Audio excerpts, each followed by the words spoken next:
All right, so Christy, you sent us something. Do you want me to screen share it? Or do you, okay, I'll screen share it. Where were we? There.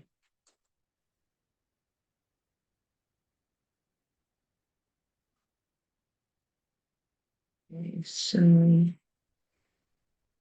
I get to go to the back of this. Is this the back of it? Okay. Go back to that. Screen share that. All right, can you guys see that?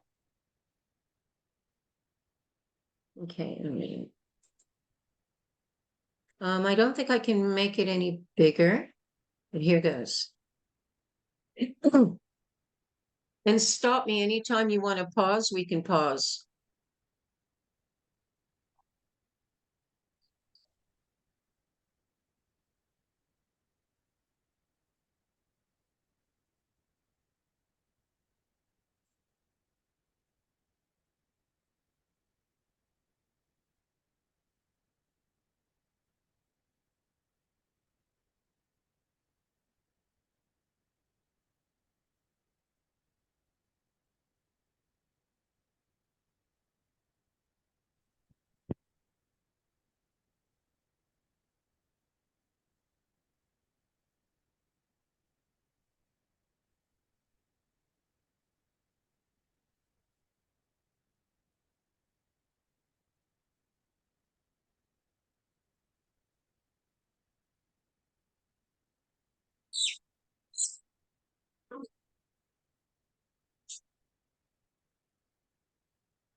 Hang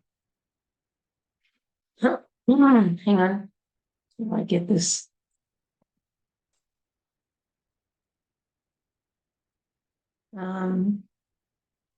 Okay. All right. Do you have any questions to start with? I would assume some of the things that you would first comment on. Yep. Go ahead, Radhikund. The baby after coming out, she doesn't look like she is doing very well.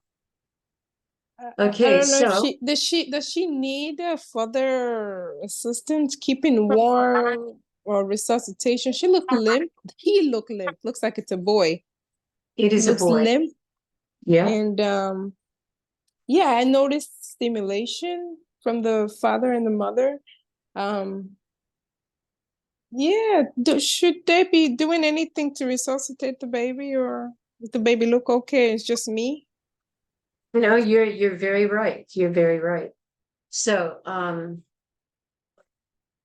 it is interesting, and of course, yes, it's all of it's interesting. There's very many things that I see in this video. So yes, you are correct to think that the baby was weak. And so what do we see and what do we say? We look for the APGAR score. Exactly. And was that a delayed head? Yes, yes. But if that's what makes it also interesting, that I could not see. I couldn't check or see. In the very beginning, you could see what, a typical thick cord, but after that, I can't see or feel, or, obviously I can't feel it. Okay, in terms of I'll go to Radhikund's and then I'll go to the delivery of the head. So this is where we start with the APGAR. And if we rerun that video, once you see that head pop out, you start your clock, right? You wait for 1 minute, 60 seconds, and then you call an APGAR score. So at a guess, you've got these 5 categories that you're looking for. At a guess, you've got 0 for grimace. Okay, color. The color of the baby I like. All along, and during delivery, of course, we see constantly. All right, actually, let's start with Krishna and move on to Radhikund's. During delivery of the body, after the body's heads out, there's a comment on the cord. Yes, I see it to begin with. And in the first instance, it looks okay. It looks to me that the father had felt it to check for it. I don't know. At that point, as a midwife, you usually pull down a loop just to make sure you've got some slack in the cord so that the cord's not being pulled tight. But I can't see what's going on there. But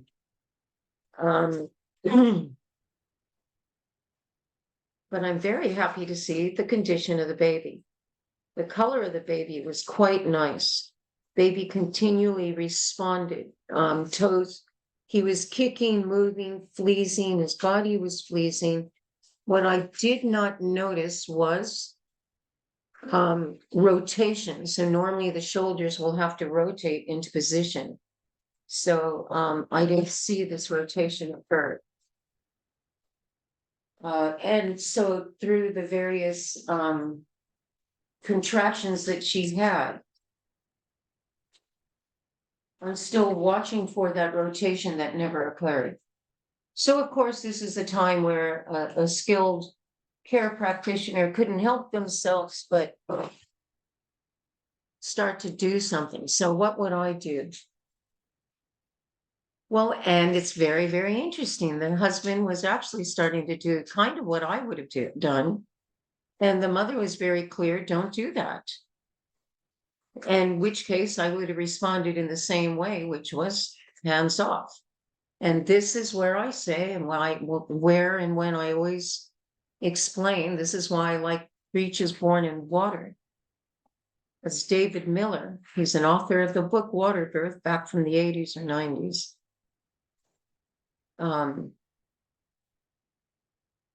He recommended doing breeches in water. And as he told my friend Heather, that's the only way I know you're going to keep your hands off the baby if the baby's in water. Part of the argument of having the baby born in water is that it keeps the baby and the umbilical cord warm. So one of the problems that we have, or what we're watching for with the umbilical cord, is that after the body is out and starting to contact air and stimulate the baby's respiratory reflex, in water, this isn't happening. In addition to that, when the umbilical cord reaches air, in addition to that,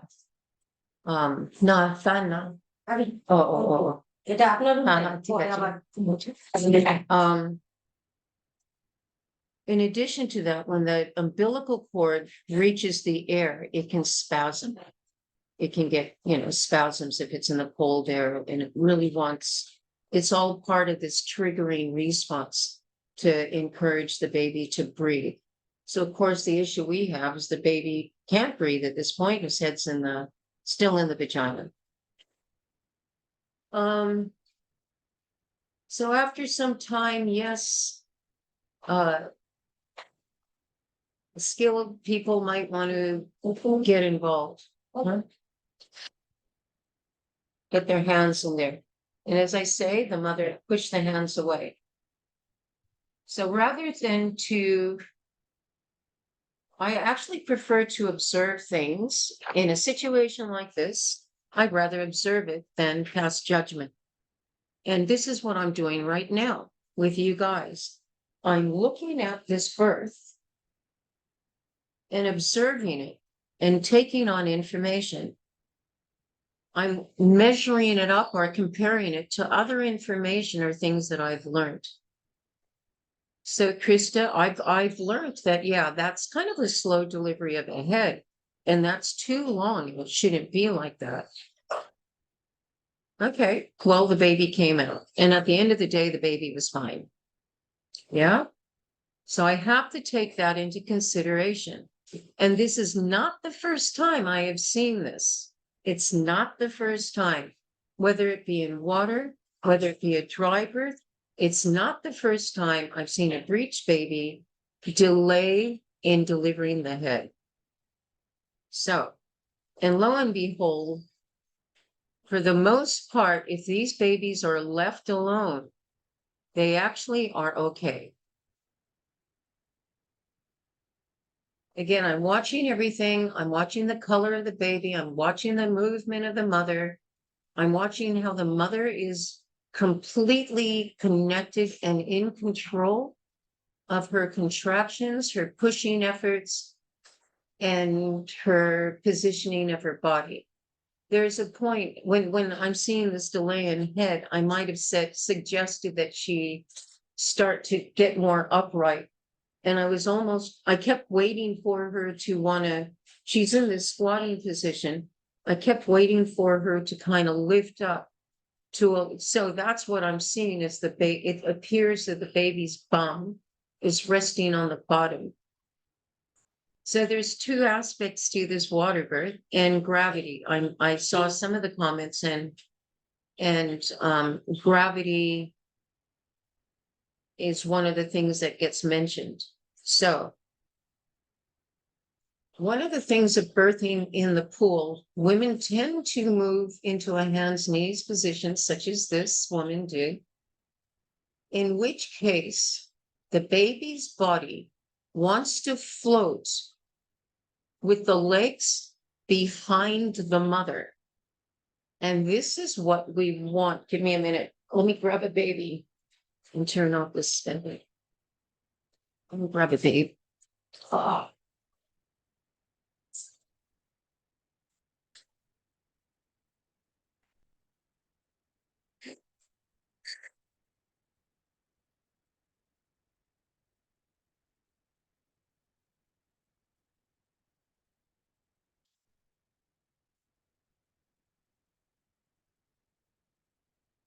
So babies come out. We're seeing the baby like this, right? No, baby's like this. Yeah, that's right. Baby's like this. This is her tailbone, right? Mama's tailbone. This is the back. This is the mama's pubic bone. So baby's like this. Pubic bone is here.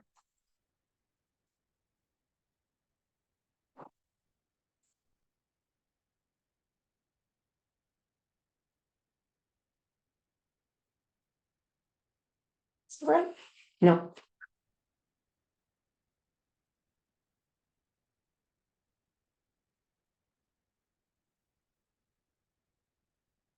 This way. Yeah. So mama's leaning this way. Yeah. You see that? The baby's floating around like this. Okay. So often when they teach you about breeches or they're demonstrating breech births in a hospital, what do they have the women? Like this, right? So they're trying to get the weight of the baby's body to hang, cause the baby's head to tuck in, right? Make the smaller dimension.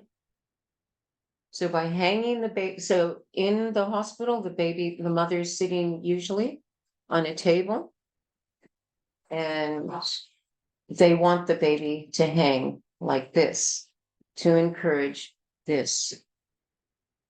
In water birth, you've got the mother this way on hands and knees, and the baby's body out. Baby's body will want to float. And so it hangs and it floats.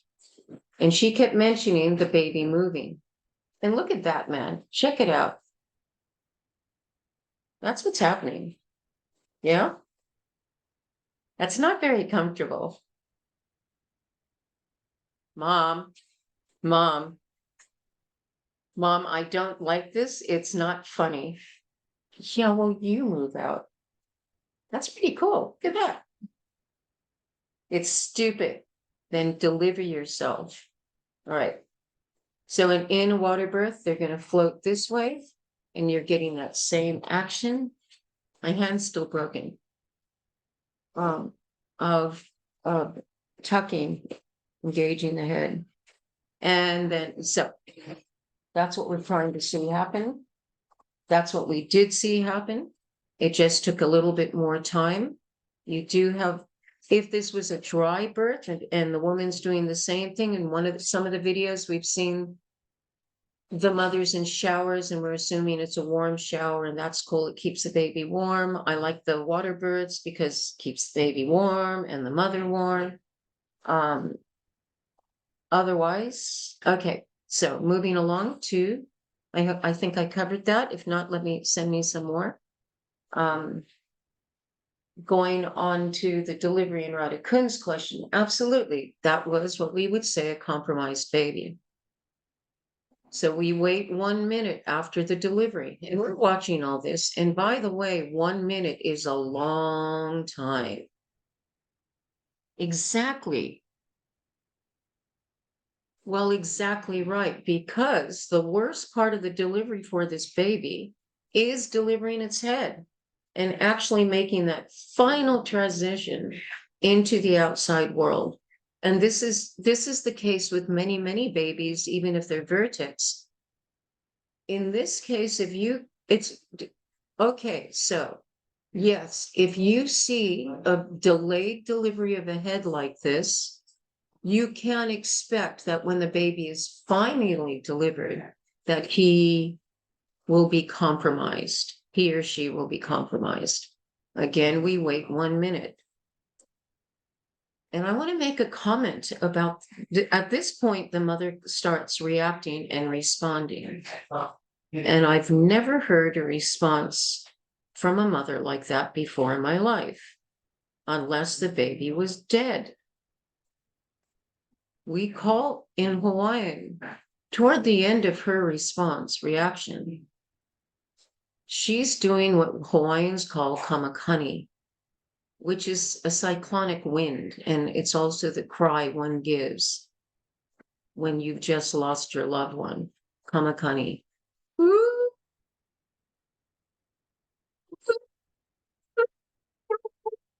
Like this. This is the sound of grief and loss. It's not the sound of joy. I mean, she's joyous indeed. She's amazed. She's impressed with herself. All right, can you shut the door? Buddha, shut the door here.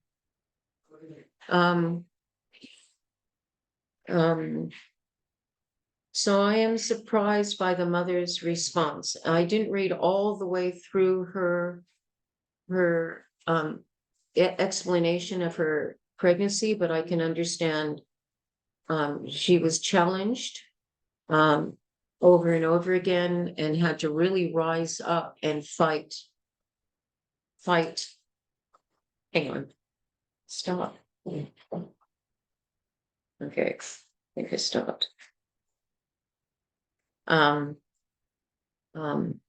She had to rise up and fight against a lot of fear mongers, as she says, and we can all imagine what she goes through before she makes the decision to free birth.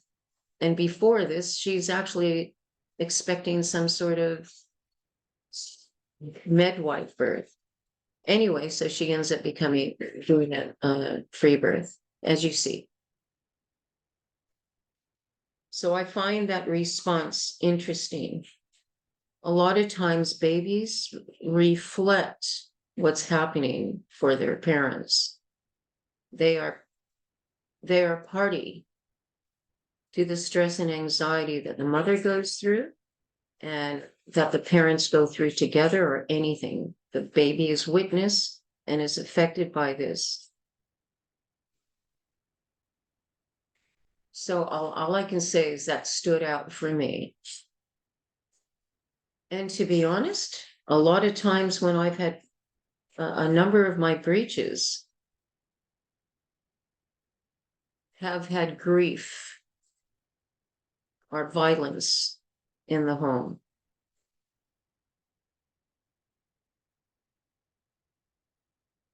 And of course you can get babies. And I did one of these breech babies who there is domestic violence. It was quite serious. And I was talking to and when the baby was born and was flat like this baby, and this baby actually ended up having cerebral palsy. The father had to continually request the baby to please come back, and that he promised he wouldn't do it again, and that they really wanted this baby to be there. And they had this sense that the baby wasn't sure what it wanted to do, because it didn't sound like a nice place for a baby to arrive. So I don't know what's going on with this woman. I just make notes, I just hear things. So that's what I heard. So 1 minute Apgar. I give one free color. My hand isn't on the baby, so I don't know if the baby's breathing, but it doesn't look like it. So I'm probably going to say 0. So we have 1. I'll give them maybe 1 for reflexes. Not really. Sounds like I got a baby 3. Yeah, 3 or 4. Apgar score. Not good. This is not good score. For me, I might have dragged in a line of oxygen and just flicked it in the baby's face. I probably would have thrown a blanket over the baby. When babies respond like this and are now that baby still had good color. All along, that baby had good color, as far as I could see, according to that video. So, like, I have taken babies from the mothers and done this rocking thing. Definitely that both the mother and the father did what I would want them to do, which is to touch and stroke and stimulate the baby. I have so yeah, go ahead, ask. Oh, okay, well, I'm recording it. You can type it out if you like. Yeah, okay, exactly. And why are we doing the blanket routine? It's about keeping the baby warm. All right, so from our perspective, watching, I always look a few steps ahead in the bad direction, in the wrong direction. I expect it's going to keep going. So that's why I don't jump in and keep going nicely so I don't interfere. But I am getting ready, preparing myself, at least my brain, for what I might need to do. So maybe I might, give Brada Kun the nod and she'll go off and drag the oxygen bottle, set up the line, hand me the line. And then maybe I'd tell her to just put it next to the baby. Exactly right. Because actually it causes more, the body has to work to keep itself warm. It wants to work to do this. I don't want the baby's work distracted. I can provide the warmth. You get on with the breathing, right? You do the breathing work, I'll do the blanket. And then once you need the warmth to stimulate the breath, you need the breath to maintain the warmth. So this is why we do it like that. Once you put a blanket on a baby that's in a pool, you need to keep making sure and run warm water over that blanket, because you know what a cold, wet blanket feels like. It defeats the purpose of the wet blanket. So carefully and gently, we just pour water over the baby. So, and also, yeah. So that baby was right out of the water. They're stimulating the baby. So, okay. Again, I'm standing back because I'm happy by the color of the baby. If anything, I throw the oxygen at it. And actually, I'm happy with the response time of the baby. So without going back over the video and using a watch clock, which actually is what should be done, could be done. Oh yeah, 11 a.m. Are you coming here? In Jalika. So I would have handled it the same way, ended up handling it the same way. If somebody was with me, I would have gotten the oxygen over to the baby. But that was a luxury. And again, standing back and observing, at the end of the day, what I observed was a successful breech birth in water, a successful free birth of a breech baby in water. I did read through some of the complaints or comments, and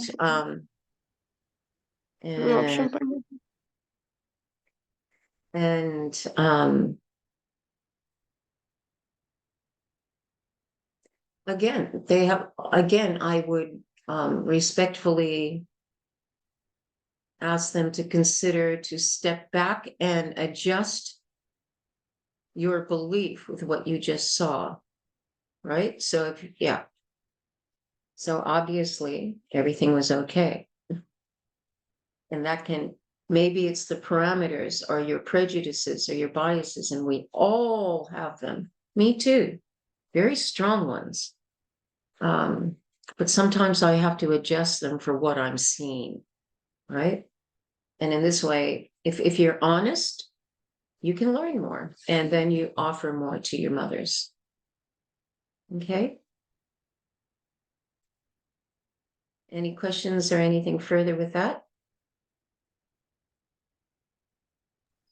I think they probably could have done the same thing you did, but I didn't read the mom's story. I just read a little bit of it. She might also not have wanted any medical intervention at all. If it's a free birth, then Usually they don't want any sort of intervention. So even She offering started that off with oxygen. a doctor and a midwife, Okay. and they were, yeah, she was starting off on this whole other journey that had medical practitioners with her.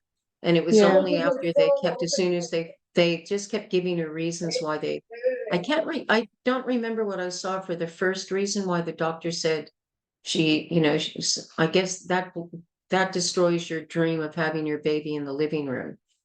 And then later they discovered that the baby's breech on top of it.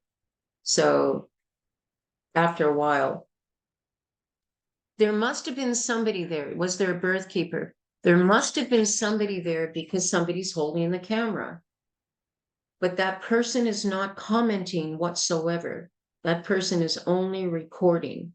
It seems to me that the only person who's really there and doing anything is the father.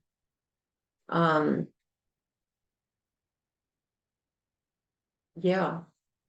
So I think that's it, that they're recording it, which is a good job. And I think we more and more need to do this, record and share and learn from each other instead of just starting in with an opinion and a judgment.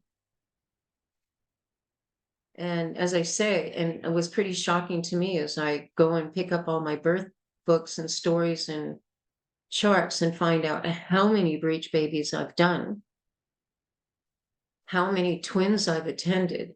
I don't even remember these people. I don't remember the births. Only some of them stand out in my mind, and some of them are just disappeared now. But for photos and records, amazing. I'm kind of shocked. I'm that old. Shut up. So, Indaleka, if anybody has any comment on that video, yep, share it now. Otherwise, I'll get Indaleka to share something.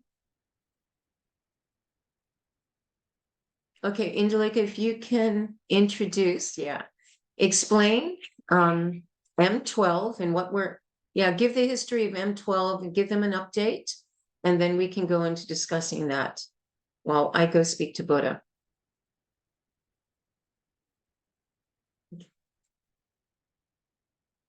Unmute. Yeah. First, I was unmuted and started to speak, and I was muted. I'm sorry. So now I'm in front of the mother. Was the history? She had before some problems with the kidneys and surgery, removing the kidney stone. So, and later on in a pregnancy appeared the bladder prolapse. So, and we worked on that. Somehow it looked like became better. And so now some signs of pre-labor appearing. I don't know, what should I tell?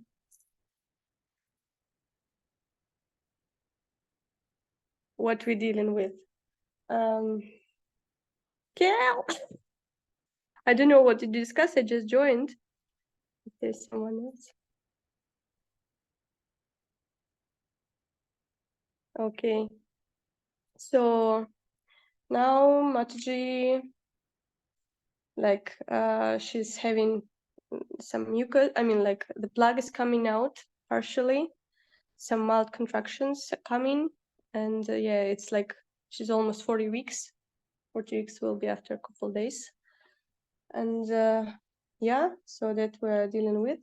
She has problem with the sleep. What else? Basically, that's it. And tired. So looks good and but tired. Also, just now she checked her blood pressure, and it's like about 115 to 100. So the difference is not big, and very high blood pulse. So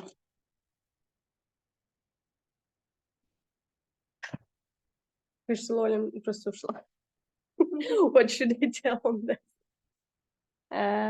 Kel said that we're gonna give her some homeopathy in order to reduce the anxiety and make her able to sleep. Someone wants to comment something? Oh. So? Well, I didn't hear anything you said. I was busy. Oh, could I repeat? Yeah. No, I figure out where you are. Are I'm you there? Yeah.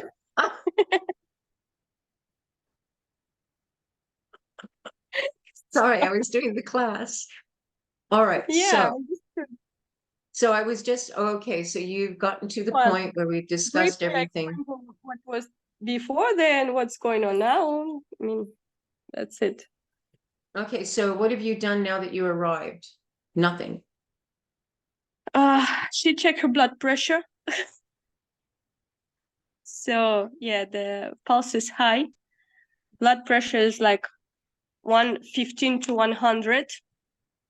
So yes, so the difference is like real. Yes, she checked on the both hands. It's like slightly different, but on both hands, it's arms is like the very small Okay, difference. number one, if is she using the electrical one? Yes. So it's Okay, just that better to go with manual. exactly. So basically, as soon as I find a question or an issue with the blood pressure, I immediately go to manual. So if with the electric we don't have any questions or any problems, then we stay with the electric. But if we pick up any questions or concerns, then we go straight to manual and keep with the manual. So you can do that. What else? Tell me what else. She just had breakfast, so maybe she doesn't feel really well and tired. So like her guess that this is also because of she ate too late. So that's the thing. So keep eating is important. Can you hear me? Yeah. That's the thing. I'm just listening and thinking and all right, so because I was thinking about okay, high blood pressure during labor, during pregnancy. Any Not swelling? high. No, it's not high. Well, okay, 115 actually, I don't want to accept that reading yet. I want to get a proper reading. Yeah. So please, if you have your blood pressure, if you have this stuff with you, go ahead and do it. If not, come No. here later. And or I'll get Buddha to take it to you. Yes, I ma'am, was this is going to thinking be that you can great. do that to Yes, send him. yes. Yeah. Okay, it's going to call the Buddha can do it. Buddha can do it. This is our new service. We have a service available to the community. Buddha can do it. Okay? Yeah. Buddha can. So I'm starting him on this new business. Buddha can do it. Sponsored by Mayapur Midwives. Okay.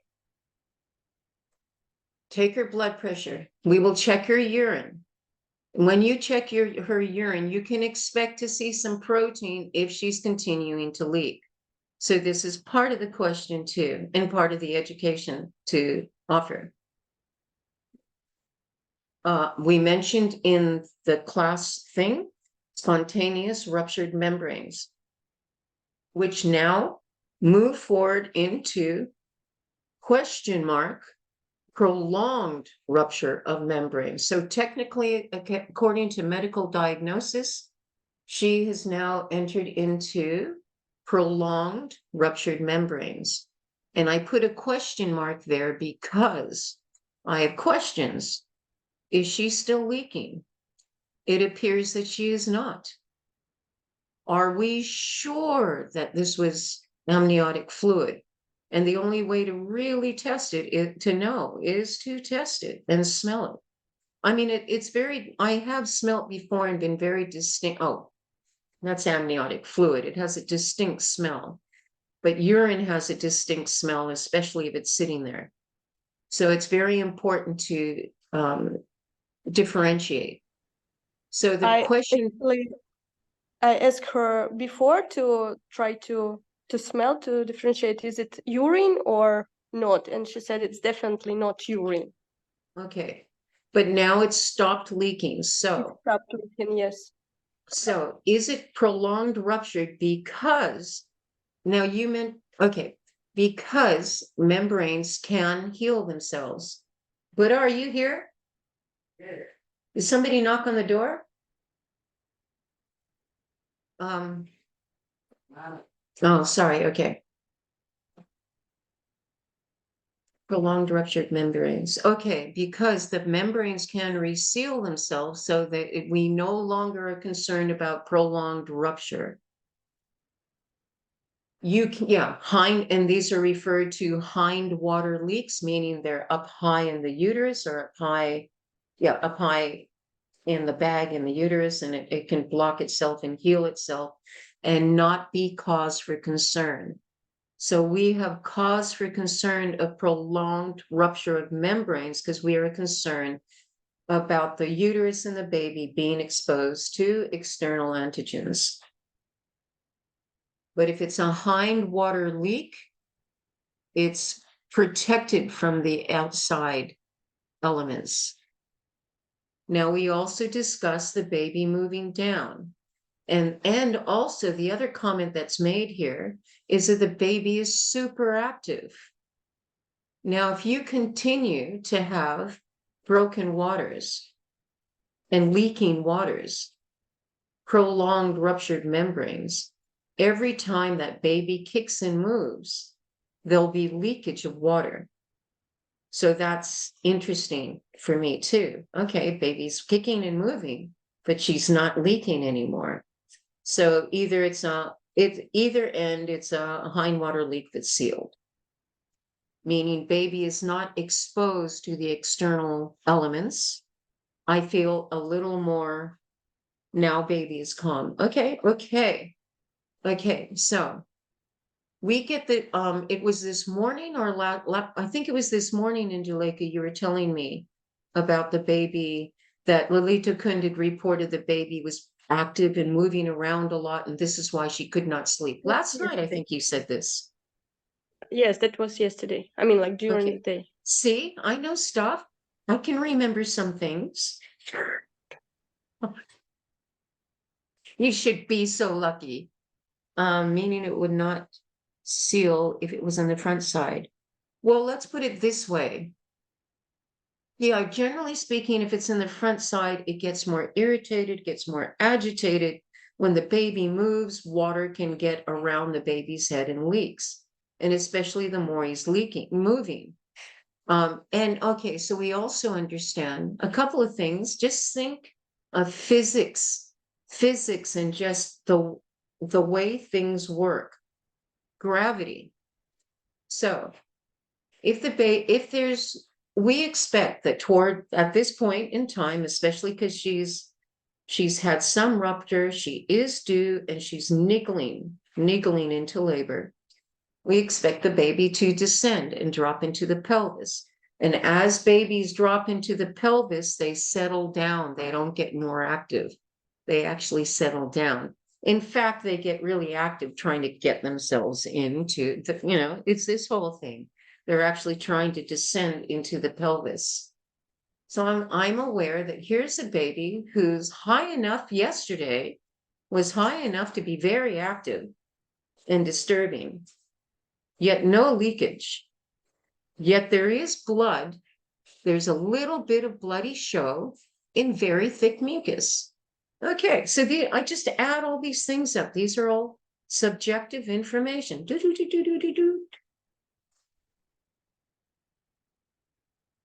So I'm okay. So what do I see here? I see a baby. Okay, one of the things we're concerned about with prolonged ruptured membranes is if the baby gets an infection or if the mother develops an infection.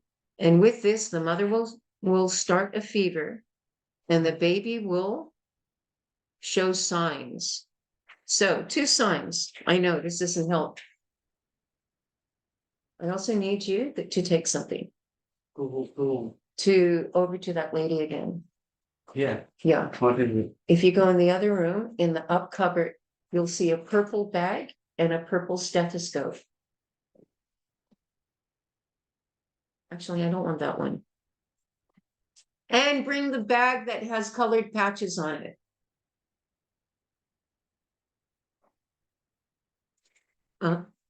Yeah, there's a bag on top of the big box. It's got colored patches.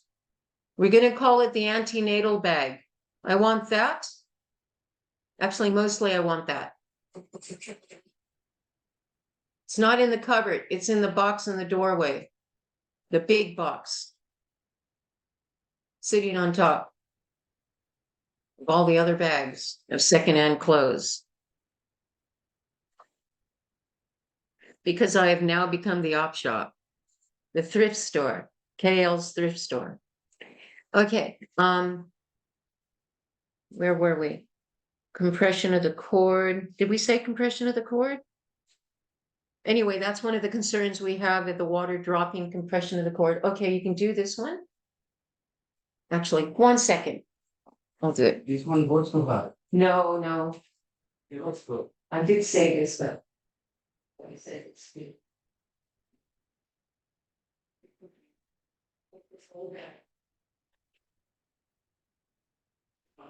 Okay.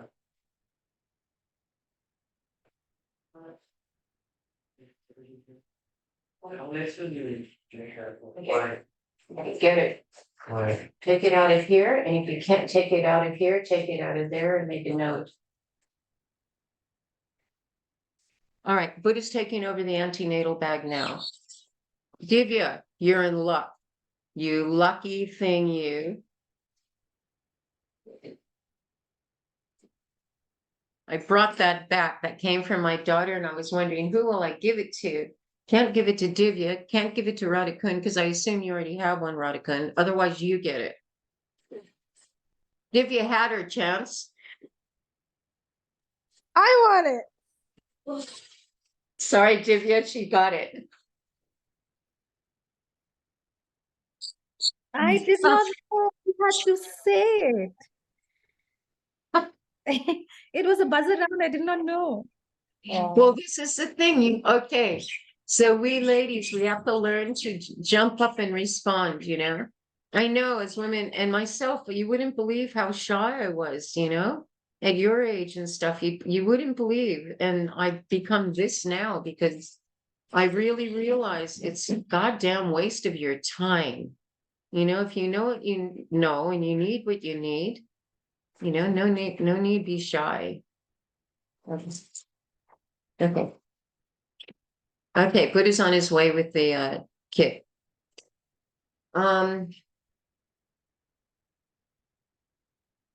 So what I want you to do, I'm going off track a bit, but when it gets there, of course, I want you to take your blood pressure, check your urine, and check her for signs of swelling. So we want blood pressure. The first thing you're gonna look into is preeclampsia, and then we just deal with the blood pressure and her issue of sleeping. We'll get to that. So prolonged rupture membranes concern is, that's where I was. Concern is sepsia or infection. With the baby, if the baby gets sick, you start to see signs.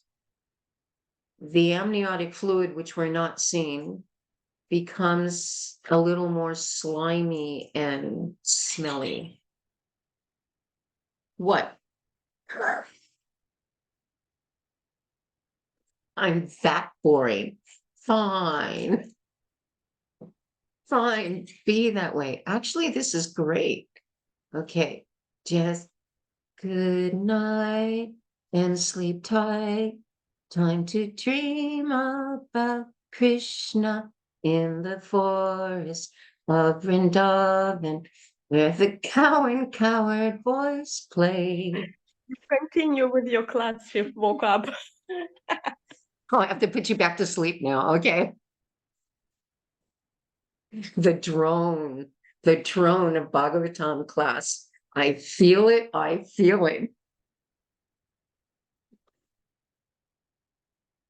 Okay. Okay. So the funny thing about infection with a baby, if a baby gets an infection, he can become irritable and his heart rate speed up, right? So you pay attention to such things. So, of course, when I'm hearing this baby kick about last night, I'm feeling happy about it. I'm not feeling worried about it.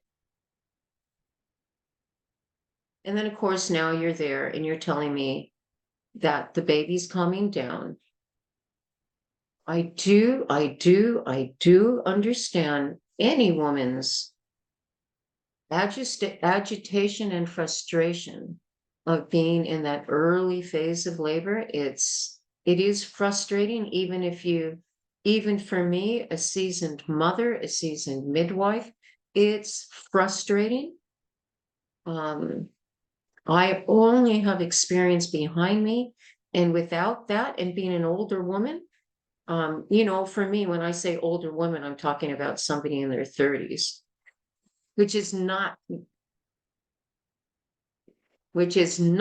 an older woman. It's still a very fit, healthy, built to give birth woman. Yeah. 30, 40 years old. You are still, if you can get pregnant at 40, sucka, woozah, but you're still built to do it, dummy. Yes. This no, this yes. So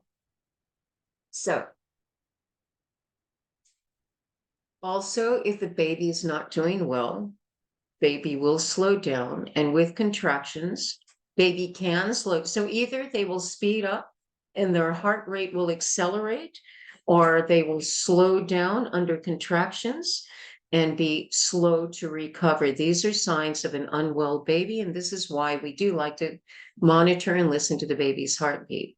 The other person we're concerned about is the mother.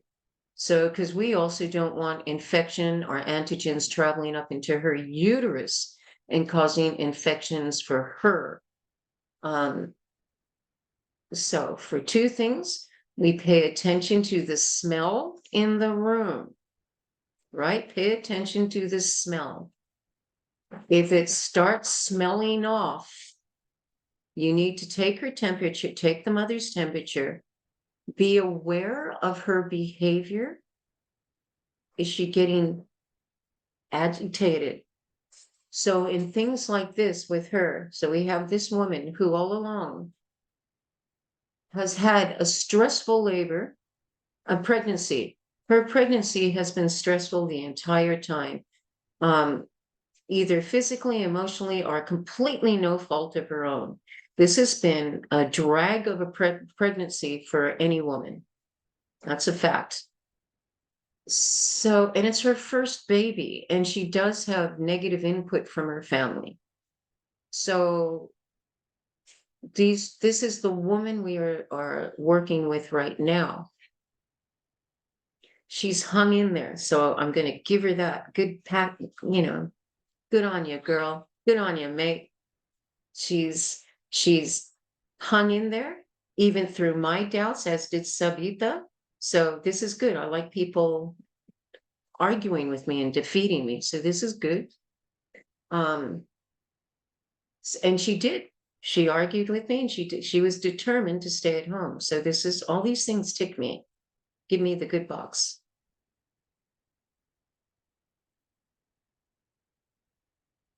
All right, so I'm at this point. Okay, so where are we at with this labor and this situation? Nowhere. How's that? Voice of experience, where are we? I don't know. You're going to get an update on the blood pressure and the urine, and we'll get an update on, what do we call it? There's a word for it. When you do the stat and take her vitals. Okay, so we're going to take her vitals now. We'll record it, and this will be part of our records. And this is how we keep on an eye and monitor the mother as she goes along. A couple of things that you can go ahead and do, like, if you want, right, unless you want to keep listening. Um, okay, so, okay, I wanted to mention the sleeping. So this is part of the issues that have come up. Now it's, I guess this is at least day 3, if not, yeah, day 3. Yeah, the water's been breaking. And at this point, any mother's going to be anxious and waiting. They're going to be anticipating, even if they're not anxious. They're anticipating. I'm so excited. And all this raises your blood pressure and makes it hard to sleep. Right? Any day, night before a big event, you can't sleep. And then it's another night. And it's another night. I can't sleep. So this was presented to me last night. This morning I don't think you mentioned blood pressure. Did you mention blood pressure last night as well? Or just this morning? Yeah, okay. So then I had an idea. Okay, couple of things. I was reading about how blood volume changes towards, absolutely, that's always there, but that starts at 27 weeks. And we have done her hemoglobin, we've done another blood check because she's complained of weakness throughout at least her 2nd and 3rd trimesters. She's complained of weakness. She's the lady who fainted, who has had a number of issues all along. So other things, if her blood pressure remains high, I do believe it's an emotional based situation. Más o menos, more or less. So I would first, depending on what Induleka finds now. So a slight rise in BP is expected, no? A slight rise, yes, is expected, but it's coming close to the border. It's getting, she's only just started labor. This is a whole new complaint. A whole new complaint. Remember this history. So,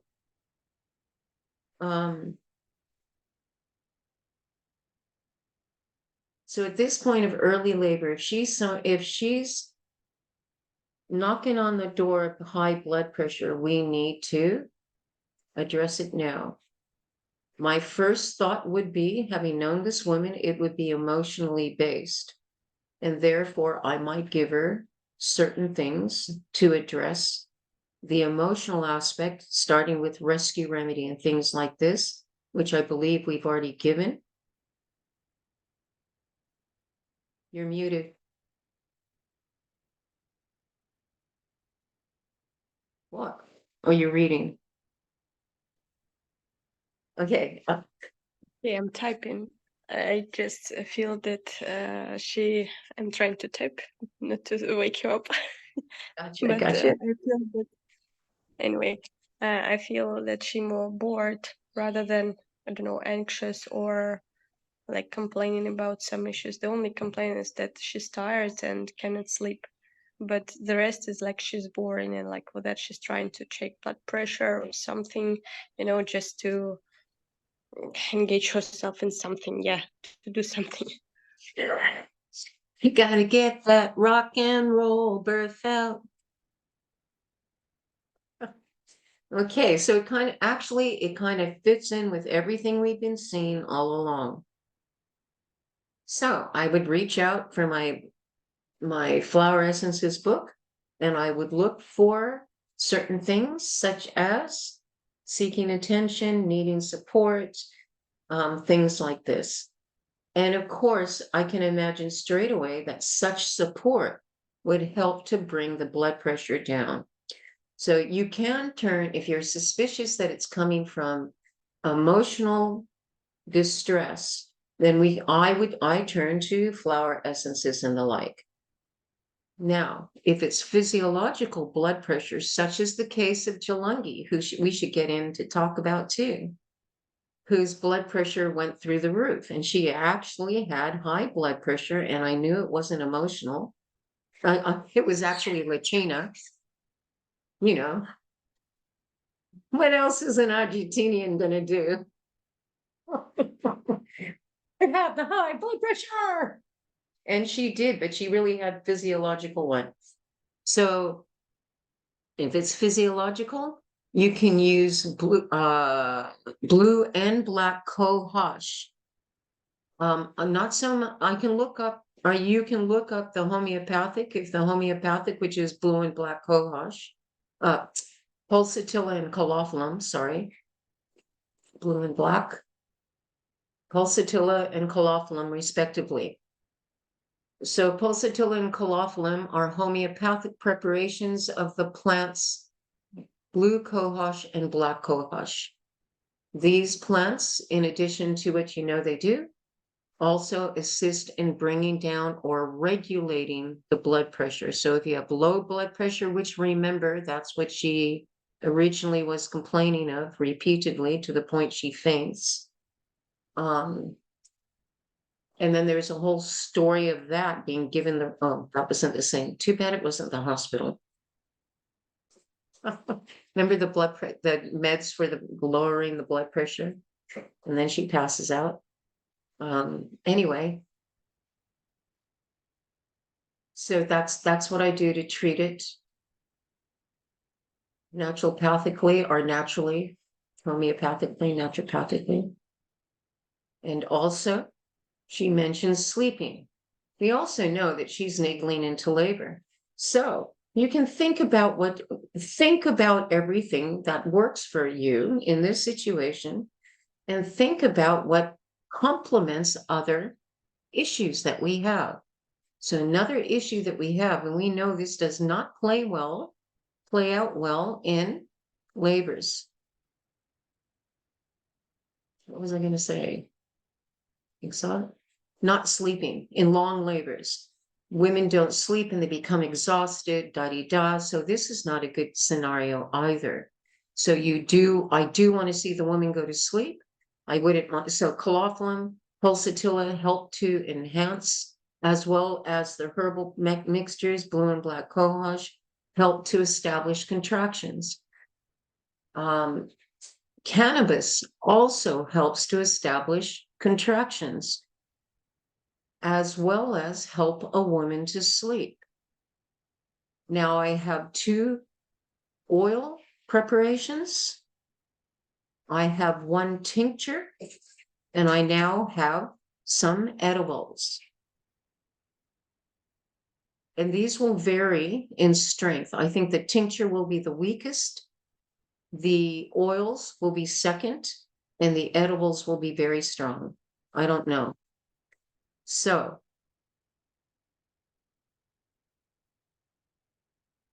no, you can get it in different places around the world. You can get it in Australia, various states, other states you can't. Of course, in Canberra, where all the politicians live, and Sydney, it is legal. Anywhere else where the politicians represent, it's illegal. And I do have the oil here, but it might be worth looking into. Oh, no, I'm making my own product. So let's see, because the oil is really expensive, but it is good. And I think I would rather start with the oil and then work up to the edible. Okay. But I'm gonna have to test it. The things I do for you people, and I'll let you know. So this is one of the things I'm willing to offer her, so that she does get a good night's sleep, a good, and relax, and she'll chill. Yeah, that's what I think about that. Any questions or comments or additives to this story?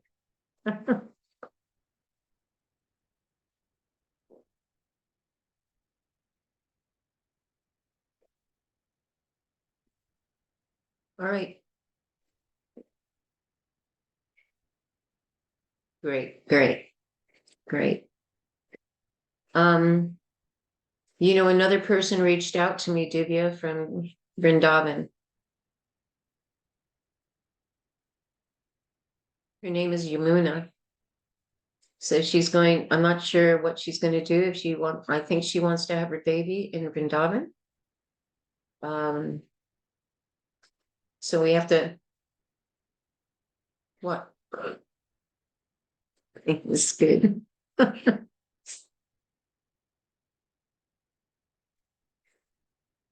See, that's, okay, what I don't like about that is the diastolic. Yes, another mother in Vrindavan is Jamuna.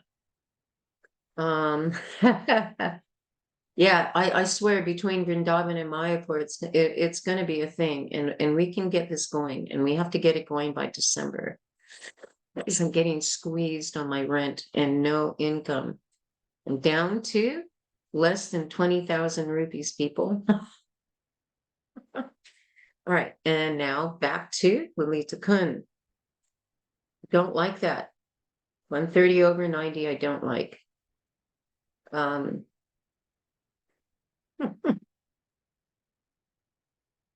So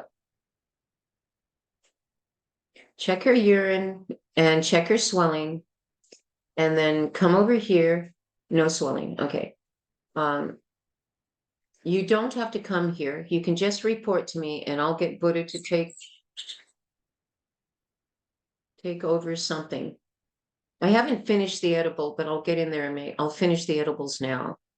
But I can I can send over a bottle of CBD oil, and I'll prepare the edibles for this evening if she doesn't get any rest between now and then. So she can continue to use the electrical monitor. Yeah. And if she goes over 100, I don't like that. So out of curiosity, what are we worried about? Even just with high blood pressure, what are the concerns?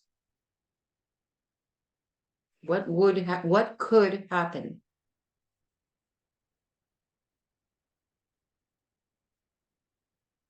Alrighty. Placenta previa? Not previa. Eclampsia Abruptio. or abruptio. Yeah, means Okay. that the preeclampsia is with the swelling in the urine, but with Okay, just with the high blood pressure alone, just as in the case of Jalangi, she only had the high blood pressure, and it skyrocketed in labor to 210 over 110. So you don't like that, that's yeah, that's when I kind of grab her at the shoulders. You got to have your baby now. I sure didn't like that reading. And sure enough, I was lucky. We were all lucky. She gave us her baby. See, I can be scary sometimes, my kids told me. Mom, you can be really intimidating. Give me your baby now. So, abruptio, that the placenta bursts off the wall, and we're thinking of high blood pressure. So there's quite a few things to be concerned about. Chances is still absolutely, especially if she hasn't even gotten into established labor. Established labor only happens after 4 or 5 centimeters. Now we're already nickling into the questionable blood pressure zone. And she's not even in established labor. So if there's more and more pressure to bear, and we get up and up and up, and she starts, yeah, I don't like it. At least I can say for Jalangi, she was like this at the outset, even during her pregnancy. Her last weeks, her blood pressure was over 100 in the diastolic.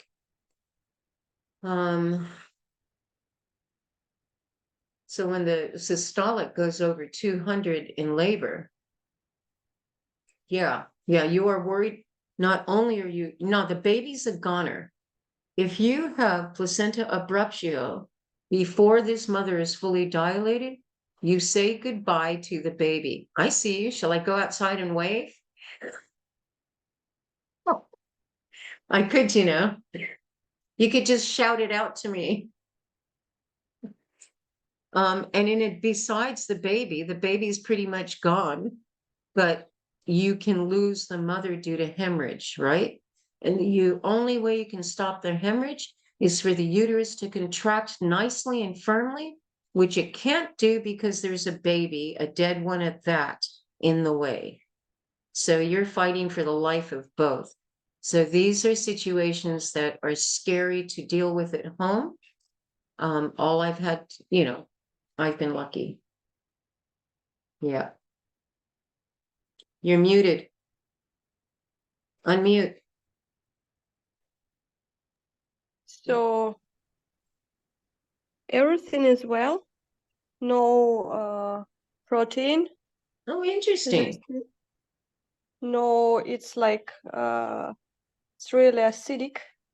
It's orange. No blood. Oh, Yeah. that's Everything's disappointing. alright. Okay, you know what? We're going to say she's not in labor. It's all over. It's over, folks. Everyone, nothing to see here. Go home. No, we are making her to sleep with that talk. No, Also, I checked we'll the get her to go baby's- back to sleep. I definitely will get her to go back to sleep and assist with that. And in this way, also assist with the blood pressure. But I'm going to stop considering her as being in labor and niggling away. Yep, we'll just monitor, we'll continue to watch her as usual and see what happens next week. So yes, this can happen. And this is when people ask me, about how long do you let, what about the ruptured membranes? And this is where I can come back saying, yeah, I've had ruptured membranes for 10 days or 2 weeks. It was like this, right? Exactly like this. And maybe there is a bit of mucus and even a little bit of bloody show. And the mother swears even you could smell, or you could see the amount that looks like it's amniotic fluid. And then 10 days later, there's still absolutely nothing and nothing, 3 days later, everything stops. 10 days later, there's nothing. And these are the people I say, yeah, I had ruptured membranes for 10 days or 2 weeks because it actually wrapped itself up like Lalita Kund is doing. And then we just wait for labor to start again. No, no, no, yeah. Oh. Divya, what do we know about this? Once you're on call, and you're on call for 3 women now, Lalita Kund, Lakshmi Priya, and there's a third one. Mayapur. Not now, she's in July. Oh, Antaranga. Antaranga, yes, yes. So you are on call for all 3 of these. So both of you are. So you're actually on call for 3 births. And honestly, you start on at 37 weeks with any mother.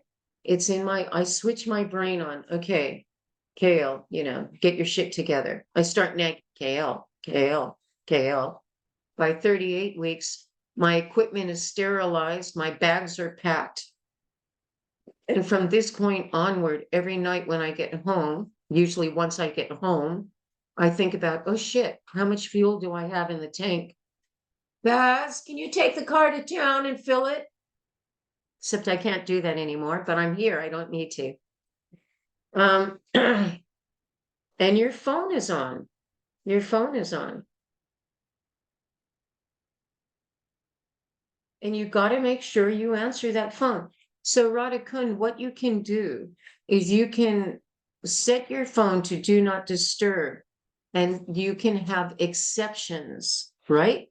So make the battery full. Work out that tone. It's got to be loud enough and annoying enough to wake you up. But you can put on do not disturb and make exceptions for certain things. So when I was here before, and before head of MCS, we had a Karen assist team, and we had one phone that was a 24-hour phone, and we handed around to the members of the team, and we could take turns being on call for the night. And if you get called, you're responsible to check in with the people that are required. So with the Karen Assist back then, we would say have 6 people we're looking after, and say 6 different people who looked after these 6 people, 2 at a time. So we would take turns carrying that phone.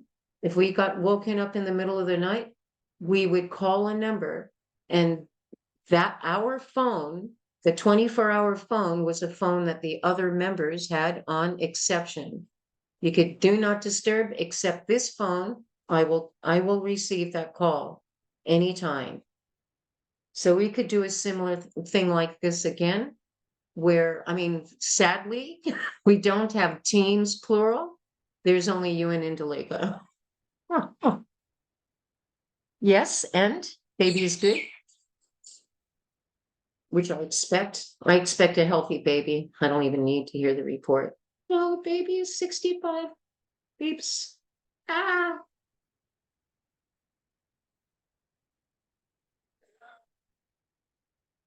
Okay. Yes. Oh. Hmm.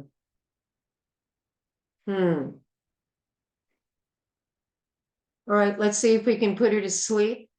Give her some stuff to lower her blood pressure and get her to sleep. And just keep an eye out on her. Oh my God, what if you're both drama queens? That would suck.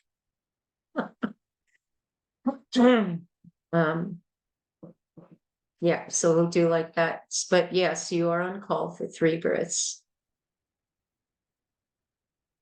Which is good. And so I don't find that this baby is particularly too large. You know what I mean? I feel like it's a nice, comfortable baby. So I kind of don't feel it to be having any issues getting into the pelvis. And of course, we do expect the baby to keep moving till he'll be centered, he'll do his head, wiggle through, then he'll rotate his shoulders like this. Good. Okay, so just keep paying attention, see what happens later today or tomorrow. Okay. All right, everybody, thank you so much. This is good. This is a good system. And yeah, happy learning. Thank you so much. Haribo. Haribo, thank you.